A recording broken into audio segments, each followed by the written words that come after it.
everyone, my name is Sean Douglas, and I want to welcome you to my course, Deploying Cisco Enterprise Voicemail with Unity Express and MediaSense Server.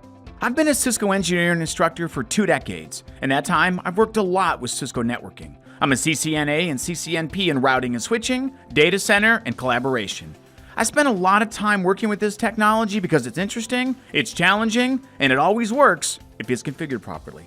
In this course, which is the 4th in a series that we're creating for you, we're going to examine deploying a Cisco Unity Express voicemail solution, as well as demonstrating how to create video greetings using Cisco MediaSense. Our goal is to save you time and give you the skills to manage router-based enterprise voicemail.